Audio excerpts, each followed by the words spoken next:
사사기 17장 1절부터 마지막 절까지입니다. 이제 오늘 말씀 17장부터 21장 사사기의 마지막 부분이죠. 이 마지막 부분은 두 개의 이야기로 구성이 되어 있습니다. 17, 18장이 바로 그 첫 번째 이야기고 19장부터 21장이 두 번째 이야기인데 사사기의 결론이죠. 지금까지 사사기의 모든 것을 결론 내리는 그런 이야기예요. 이 이야기들이 삼손 이야기 다음에 일어난 사건이냐? 그렇지는 않아요. 이 이야기가 기록이 삼손 이야기 다음에 기록됐을 뿐이죠. 어쨌든 그렇다면 이 두 개의 이야기는 사사시대 전체를 대변하는, 즉 사사기에 나오는 사사들이 아무리 유명하고 대단히 재미있는 흥미있는 사건들이 전개됐어도 그 결론은 바로 이거다 하는 것을 보여주는 그런 말씀이에요. 근데 이 17장부터 21장까지 두 개의 사건이 결론이 같아요. 그 결론이 뭐냐 하면 오늘 말씀 6절에 그때에는 이스라엘의 왕이 없으므로 사람마다 자기 소견에 오른 대로 행했다. 이게 사사기의 결론입니다. 그러니까 이런 시각을 가지고 삼손을 다시 보고 기드온을 다시 보고 해야 하는 거죠. 그냥 흥미진진한 이야기로 본다든지 아니면 무조건 좋은 쪽으로 보면은 안 되는 거죠. 사사기의 결론이 이것이기 때문에. 그리고 내일 말씀도 18장 1절에 그때 이스라엘이 왕이 없었고 하고 다시 반복되고, 이것은 19장 1절에도 반복이 됩니다. 이스라엘의 왕이 없을 그때라고. 그리고 그것이 마지막 결론에 가서도 또 반복이. 그러니까 사사기의 결론은 한 번만 나오는 것이 아니라 이 이스라엘의 왕이 없으므로 자기 소견에 오른 대로 했다. 이거를 계속 반복함으로써 이게 사사기의 결론이다 하는 것을 암시해 주고 있죠. 그 중에 이제 첫 번째 이야기의 첫 번째 장입니다. 17장이 미가의 집에 들어온 제사장 이야기입니다. 그리고 내일 말씀인 18장은 이어서 이 제사장 요나단이 북상하여 가는 단지파가 왜 북쪽으로 북상해 가느냐 하면 우리가 사사기 맨 처음에 봤죠. 1, 2, 3장에서 자기들에게 할당된 하나님이 주신 땅에서 정복을 못하고 거기서 오히려 쫓겨서 북쪽으로 이주를 하는 장면이 나와요. 근데 그거하고 연결이 되죠. 그러니까 이 사사기 17장이 반드시 사사기의 맨 마지막 사건은 아니에요. 기록을 마지막에 한 거지. 자, 그래서 이제 그 단지파에게 고빙, 즉 채용되는 제사장 이야기로 마무리가 돼요. 근데 이것이 왜 문제가 되느냐 하는 거죠. 근데 이것이 문제가 되는 이제 이유를 지금부터 생각을 해 보려고 합니다. 에브라임 산지에 미가라 이름하는 사람이 있었습니다. 이 에브라임 산지, 에브라임 지파가 받은 곳이 어딘가를 지도로 살펴보면 여기가 어딘지 알죠. 유다 지파, 예루살렘을 중심으로 해서 유다 지파가 아래쪽을 자리 잡고 있고, 그 유다 지파 위에 시몬이라든지 단이라든지 이런 지파가 있고 베냐민이 있고, 바로 그 위에가 에브라임입니다. 그러니까 에브라임과 유다 사이의 완충지대처럼 지파들을 배치를 해놓고, 그리고 유다 지파가 나오죠. 그래서 북쪽 지대라고 할 수가 있습니다. 근데 그 미가라는 사람의 어머니, 그의 어머니에게 이르되 어머니께서 은 1,100을 잃어버렸으므로 저주하시고, 이 은 1,100 이게 얼마나 큰 돈인가 하는 것은 우리가 그 들릴라 이야기를 할 때 블레셋의 5방백이 각각 1,100씩을 너에게 주겠다 할 때 제가 설명을 했어요. 근데 오늘 본문에도 보면 나중에 은열을 10절에 미가가 그 어떤 레위인 청년을 자기 집에 제사장으로 세우면서 연봉으로 은열을 주겠다라고 하니까 굉장히 만족해하는 그런 장면이 나옵니다. 그러니까 은열이 1년 연봉이면 은 1,000은 100년 100년 연봉이 넘죠. 은 1100이니까. 그러니까 이 어마어마한 돈이라 하는 것을 알 수가 있어요. 출애굽기에 종을 사고 팔고 할 때, 한 사람의 몸을 그냥 소유로 사고 팔고 할 때도 은 30이었습니다.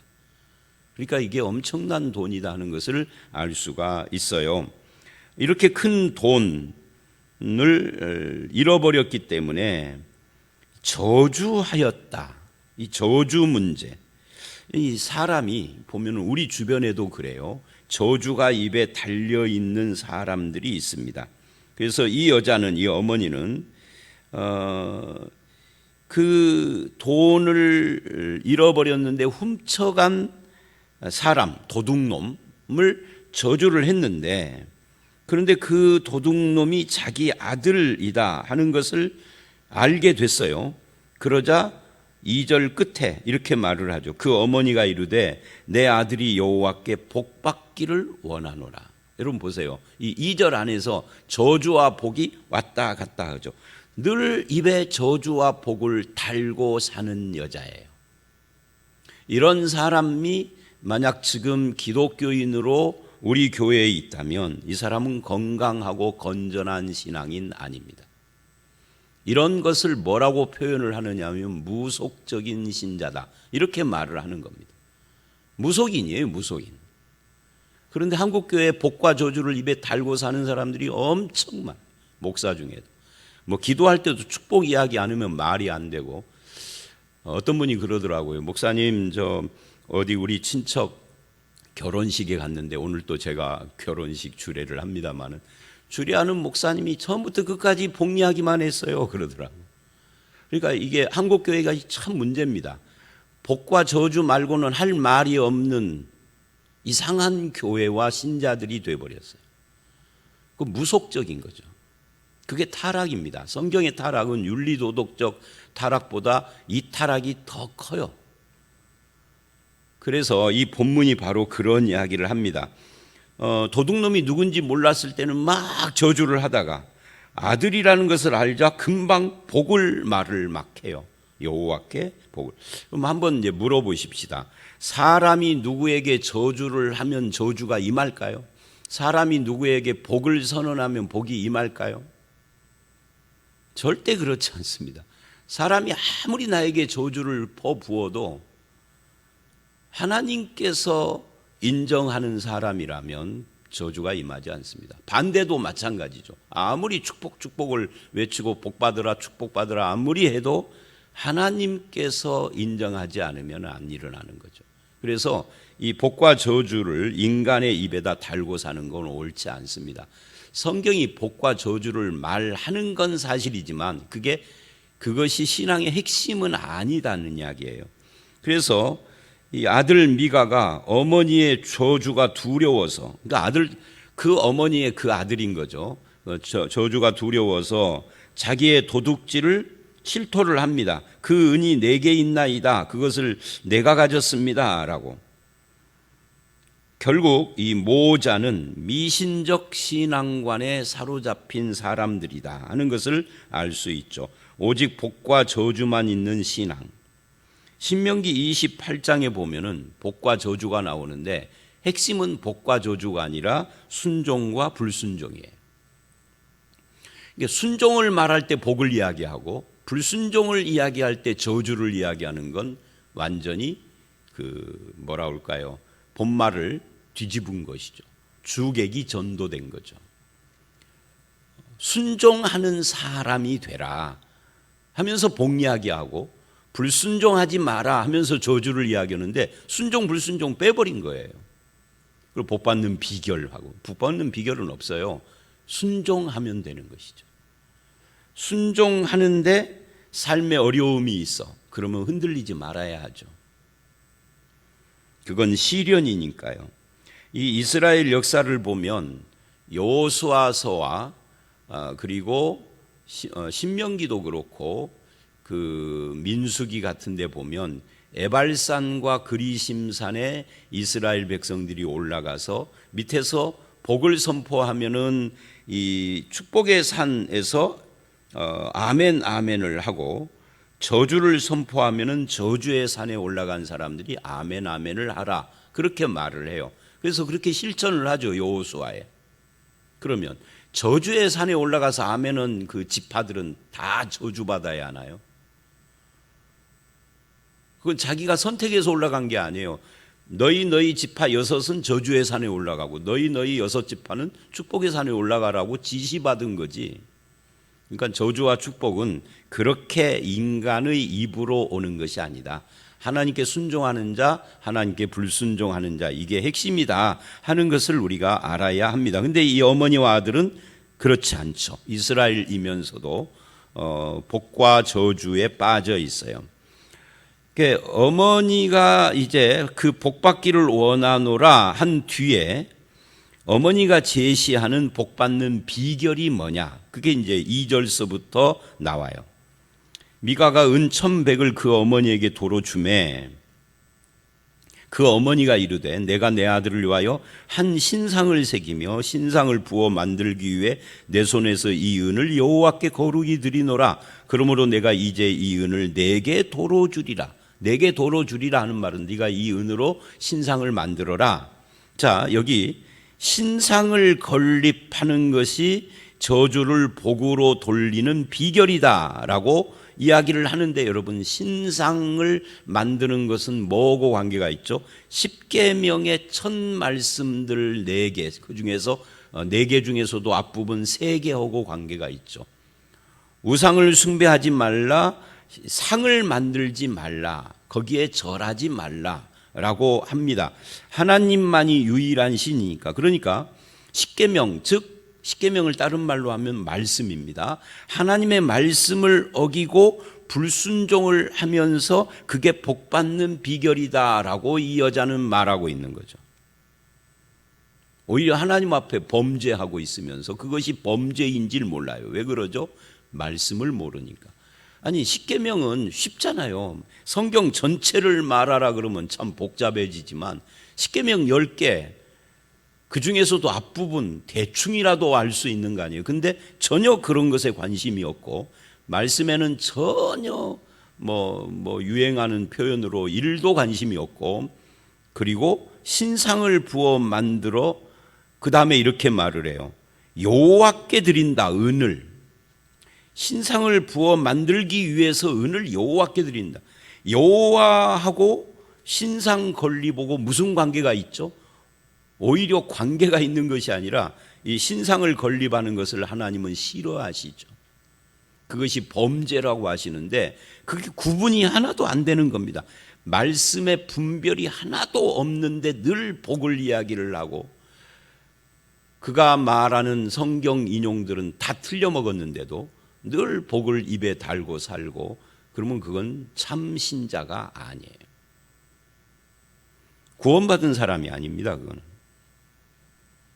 사실은 성경에 복받는 비결은 없지만 이 장면에서 정말 복받고 싶으면 뭐를 해야 할까요? 회개해야죠. 하나님 앞에 회개해야 합니다. 내가 늘 복과 저주를 입에 달고 살고 말씀도 모르며 내 아들은 도둑질하는 도둑놈으로 키웠고, 회개합니다. 어머니도 회개해야 하고 도둑질한 아들도 회개하는데 그 어디에도 오늘 말씀에 회개하는 장면이 없어요. 도둑질한 것에 대해서도. 도둑질을 했는데 이게 죄다, 이거는 아는데, 그러면 이제 정말 저주를 받을 것 같으니까 어떻게 하느냐면 입술로 복을 말하고 신상을 부어 만듭니다. 그 돈으로. 회개가 빠져버렸어요. 회개가 빠진 게 아니라 다 치우고 회개를 해야 하는 겁니다. 신상 만들 것도 없고 입술에 복을 말할 필요도 없고 회개해야 하는 것입니다. 그래서 이것을 우리는 기복신앙이라고 합니다. 이 기복신앙은 맹신적이에요. 그래서 맹신과 미신이 합해진 게 기복신앙입니다. 빗나간 자식 사랑 때문이기도 합니다. 내 자식을 사랑하는데 하나님 사랑이 그 안에는 없는 거죠. 그러니까 하나님에 대해서는 아는 것이 없어요. 그저 종교적으로 미신적으로 하나님을 찾는 것뿐이죠. 그래서 사실은 인간의 욕망이 하나님 사랑 없는 곳에서 분출되는데 그게 복과 저주로 나오는 것입니다. 그러자 이제 그 아들이 4절 그 은을 그 엄마에게 도로 줍니다. 두렵기 때문에 그러는 거죠. 이거 자기가 훔친 돈이니까 도로 주었으므로 그 엄마가 그 은 200을 가져다가 은장색에게 주어 한 신상을 새기고 한 신상을 부어 만들었더니 기어코 이제 신상을 만든 거예요. 그리고 그것을 미가의 집에다 두었습니다. 그러자 미가가 자기에게 신당이 있으므로 신당이라는 말을 잘 보십시오. 신상을 모신 곳이 신당인데 사실은 신당은 오늘날 우리로 말하면 무당집 같은 거죠. 신당이라는 표현은 무당집에 많이 쓰는 표현이에요. 어쨌든 신당이 있으므로 하나님은 영이시기 때문에 형상이 없습니다. 절대 형상을 만들어서도 안 되고 세워놔서도 안 되는 거죠. 그 앞에 기도하거나 절해서도 안 되죠. 그래서 우리가 천주교를 우상숭배다라고 말하는 겁니다. 곳곳에 마리아상 해놓고 예수님도 아니야. 천주교의 예수님은요 꼭 마리아 품에 있는 애기야. 애기. 그 참 이상해요. 왜 그럴까요? 왜냐하면 그 근원을 올라가 보면 천주교가 처음 시작될 때 4세기, 5세기 그때 4세기 이전에는 천주교가 없었어요. 이 시작될 때에 그 이교도들을 정복하고 전도를 하면서 이교도들의 여신을 받아들였기 때문에 그래요. 그래서 이교도들의 여신과 같이 우리에게도 여자신이 있다. 그게 뭐냐? 마리아다. 그때부터 시작을 해서 처음에는 뭐 예수 믿게 하려고 그렇게 접촉점으로 시작을 했지만 세월이 100년 가고 500년 가고 1000년 가면서 이 예수님하고 마리아가 역전된 겁니다. 그래서 늘 예수님은 마리아 품에 있는 애기야. 성인으로 표현되는 경우가 있기는 있으나 항상 천주교 그 성당 앞에 보면은 꼭 그렇게 돼 있죠. 마리아 상거리. 유럽에 가보면 천주교 성당 이름이 마리아 어쩌고 하는 성당이 꽉 찼어요. 예수가 아니에요. 자, 다시 돌아와서 그래서 신당에다가 그 신상을 세우고 자기 아들을 제사장으로 삼습니다. 근데 구약의 제사장들의 특징은 에봇과 드라빔. 그러니까 에봇이라는 것은 제사장의 옷입니다. 제사장의 겉옷이에요. 그런데 드라빔은 뭐예요? 드라빔은 우리 창세기에서 드라빔이 여러 번 나왔었죠. 이게 가정 수호신 우상입니다. 그러니까 이 가정은요, 이게 이스라엘을 대표적으로 보여주는데 하나님을 섬기는 것과 우상을 숭배하는 것이 짬뽕되고 혼합돼서 분별이 하나도 안 되는 거예요. 이게 하나님을 섬기는 것인지 우상 자기네들은 지금 하나님 여호와를 섬긴다고 드라빔을 만들고 신상을 만들고 신당을 만들고 복을 이야기하고 그러는 겁니다. 그런데 하나님 섬기는 것이 그런 거고는 아무 상관이 없다는 뭘 모르는 거예요? 말씀을 모르는 거죠. 말씀을 모르면 이렇게 된다는 것을 지금 표본적으로 보여줘요. 그리고 자기 아들을 제사장으로 세워요. 이것도 불법이에요. 그러니까 6절까지 쭉 보면은 매절 불법 말씀과 어긋나는 거죠. 왜요? 왜냐하면 구약의 이스라엘에게 제사장은 오직 누구에게만?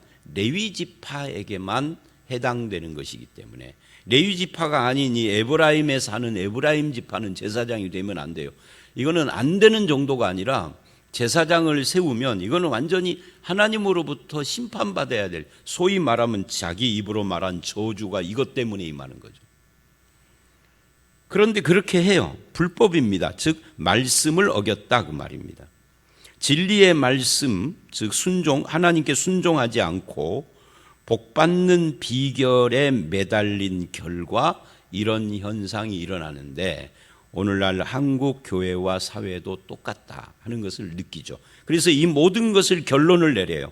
그때 왜 이런 일들이 일어나느냐, 왜 이런 현상이 일어나느냐면 이스라엘에 왕이 없으므로 사람마다 자기 소견, 자기 의견대로, 자기 뜻대로 행했다.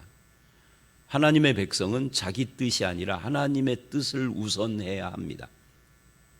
그런데 왕이 없기 때문에, 무슨 왕? 하나님 왕입니다. 여기서 왕은 인간 왕을 말하는 게 아닙니다. 하나님을 왕으로 인정하지 않으니까 그분의 말씀에 관심이 없고, 그러니까 자기 뜻대로 살되 인간의 종교성 때문에 종교적인 행위를 하는데 그게 다 불법이다 하는 것을 말하고 있어요. 이게 사사시대의 어두움의 원인이다 하는 이야기죠. 7절서부터 마지막 절까지는 2차 이야기입니다. 그래서 말씀을 떠난 이 이스라엘, 옳고 그름에 대한 분별도 없고 하나님의 뜻에 대한 관점도 없기 때문에 이게 혼합되어 있는데, 이 혼합, 이거를 오늘날은 포스트 모더니즘, 다원주의라고 해서 좋게 이야기를 하지만 성경은 그 다원주의가 꼭 좋은 건 아닙니다. 다른 사람을 인정하라 하는 것은 좋은 거지만 그렇다고 해서 진리가 흔들려 버리는 것은 오히려 악이다 하는 것을 보여주었어요. 이런 일이 일어난 원인이 하나님을 왕으로 삼지 않았기 때문이다. 그래서 이 사무엘상 15장을 보면 인간 왕인 사울을 세웠는데 이 사울도 똑같은 길을 갑니다. 그래서 하나님이 사무엘을 통해서 뭐라고 하느냐면 사무엘상 15장에 순종이 제사보다 낫다. 즉 종교 행위보다 하나님 말씀에 순종하는 것이 더 우선이다 하는 이야기를 한 겁니다. 그리고 이제 7절로 13절을 보면 이제 레위인 한 사람이 등장을 합니다. 유다 베들레헴에 한 청년이 있으니 레위인이다. 거기 거류하였는데 거주할 곳을 찾고자, 왜 자기 고향을 떠나 거주할 곳을 찾아 헤맸는지는 성경이 말하지 않아요. 그러나 우리가 여호수아나 다른 앞에 말씀들을 보면 하나님은 레위 지파에게, 레위 지파를 이스라엘 12지파에 흩었어요. 그리고 그들이 거주할 지역을 정해 주셨습니다. 근데 하나님이 정해 주신 거주지를 떠났다. 그리고 성전에서 봉사해야 할 책임을 주셨습니다. 말씀도 가르치고. 그런데 그 성전 봉사의 일을 하지 않고 떠났다. 두 가지죠. 하나님이 정해준 거주지와 하나님의 봉사, 성전 봉사의 일을 떠나버린, 이것이 대표적으로 이스라엘 신앙이 타락한 또 하나의 현상임을 말하고 있는 겁니다. 왜 떠났느냐? 왜 떠났는지는 말하지 않지만 이 레위인들이나 제사장들이 성전 봉사를 떠나는 경우 중에 하나가 이런 거예요. 민수기 35장을 보면은 이스라엘 백성들이 11조를 하지 않아. 즉 헌금을 하지 않는데, 헌금을 하지 않으면 제일 먼저 타격받는 것이 레위인이고 그 다음에 제사장이고 그래요. 왜? 레위인과 제사장은 산업이 없어요. 백성들이 바치는 11조를 가지고 먹고 사는 그런 사람들입니다. 하나님께서 아예 산업을 안 주었기 때문에. 그런데 저들의 삶이 어려워졌어요. 11조를 않는다는 이야기죠. 그래서 방황하게 됐습니다. 방황하는 이 제사장, 이게 17장이고요. 내일 말씀 18장을 보면 방황하는 단지파, 이렇게 연결이 됩니다. 그리고 그가 어찌어찌해서 미가를 만나게 됩니다. 이렇게 말을 해요. 미가가, 네가 아버지와 나를 위하여 아버지가 되고 제사장이 되라. 여러분, 제사장은 누가 세우는 거예요? 하나님이 세우는 겁니다. 그런데 자기가 제사장을 세웁니다. 그 어머니가 자기를 세운 것처럼 자기도 또 세웁니다. 또 제사장은 한 가정의 제사장이 절대 될 수 없습니다. 이스라엘의 제사장은 예루살렘에만 있는 거예요. 거기서 하나님을 위하여서 하나님의 성전에만 제사장이 있는 겁니다. 그런데 내 가정의 제사장이 되라. 예를 들면 서부중앙교회 목사를 어느 날 우리 교인 중에 돈 많은 사람이, 목사님, 내가 1년 연봉을 지금 목사님이 받는 거 10배를 주겠습니다. 한 10억을 한 5억을 주겠습니다. 8억을 주겠습니다. 그러니 우리 집에 제사장이 돼 주십시오. 그런다면 한 10년만 눈 딱 감고 하면은 그죠? 그건 타락인 거죠. 똑같은 이야기예요. 그렇게 해서 타락한 이 신자의 모습을 보여주어요. 은 열을 주고 의복 한복을 주고 한 벌을 주고 먹을 것을 주리라. 숙식 제공 이런 거죠. 그러자 그 레위인이 거기에 함께 하기를 만족하게 생각했으니 이 청년이 미가의 아들 중 하나같이 너는 내 아들과 같은 존재인데 우리 집의 제사장이 되라. 그래서 12절을 보면 미가가 그 레위인을 거룩하게 구별하매 미가의 제사장이 되어 그 집에 있었더라. 여러분이 거룩하게 구별했다 하는 이 표현도 참 씁쓸한 표현이죠. 사람이 거룩하게 되는 것은 이런 것이 아닙니다. 특별한 옷을 입히고 특별한 직분을 주었다고 해서 거룩하게 되는 것이 아닙니다. 하나님의 말씀을 표준으로 하여 하나님 편에 사는 사람을 거룩이라고 하는 겁니다. 이 거룩이라는 것은 구별이에요. 내가 하나님께로 구별돼 하나님의 것이 됐다 이 말이거든요. 근데 미가라는 집에 개인 비서 같은 제사장이 되고 그걸 거룩이라고 자기 입으로 떠들어대며 거룩한 어떤 행동을 했다고 해서 거룩해지는 것이 아닙니다. 옷을 잘 차려입고 넥타이를 맸다고 거룩한 것이 아닙니다. 말을 느릿느릿하며 권위 있게 한다고 거룩해지는 게 아닙니다. 거룩은 전혀 그런 것이 아닙니다. 하나님의 뜻대로 하나님 편에 서서 하나님께 헌신된 사람을 말하는 것이죠. 그러면서 13절에 미가가 결론을 이렇게 내려요. 레위인이 내 제사장 되었으니 이제 하나님이 나에게 복 주실 거야. 이 복으로 시작해서 복으로 끝났죠. 이놈은 복. 하나님이 주시는 복은 이런 복이 아니야. 하늘의 신령한 복이죠. 목사님, 땅의 복도 있던데요. 기름진 복. 그러나 그 야곱의 기도, 야곱의 그 유언, 그거는 잘 다시 봐야 할 부분이 많죠. 자, 이제 말씀입니다. 어떻게 해서든 복을 받아내려는 미가와 어떻게 해서든 성공하려는 레위인의 모습, 이게 물질 만능주의와 성공지상주의가 판치는 우리들의 모습이기도 합니다. 돈으로 목회자나 제사장을 돈으로 컨트롤하고 사유화하려고 하는 것은 타락한 신앙입니다. 그리고 제사장이든 목사든 자기가 돈으로 고용된 그런 사람이라고 생각하고 만족하게 여기는 것을 우리는 싹군이라고 부릅니다. 그러면서도 이 타락하고 싹군된 이 사람들의 입에서 계속 여호와 하나님과 복과 거룩이라는 단어, 신앙적인 단어들이 쏟아져 나옵니다. 이거는 기만이고 하나님 앞에 사기치는 거죠. 자, 저와 여러분에게 하나님 이야기, 복 이야기, 거룩 이야기가 입에 달려 나와도 우리의 삶이 하나님의 말씀의 뜻대로 사는가가 훨씬 더 중요하다. 이게 오늘의 결론입니다. 그렇게 사시는 저와 여러분들이 되시기를 주의 이름으로 축원합니다. 함께 기도하겠습니다. 하나님, 복과 저주를 입에 달고 살다가 자기에게 불리해지자 저주에서 복으로 바꾸기도 하고 또 신상을 부어 만들고 신당을 세우고 새긴 우상을 만들면서도 여호와께 거룩이 드린다라고 여호와를 이야기하는 이들의 모습이 오늘 우리들의 모습을 반추하는 것 같습니다. 또 은 때문에 한 집의 제사장이 되어 불법을 행하고 그것을 만족하게 생각하며 그것이 거룩한 구별이라고 착각하는 그런 레위인의 모습을 보면서도 오늘 우리들 신앙의 타락한 부분을 떠오르게 합니다.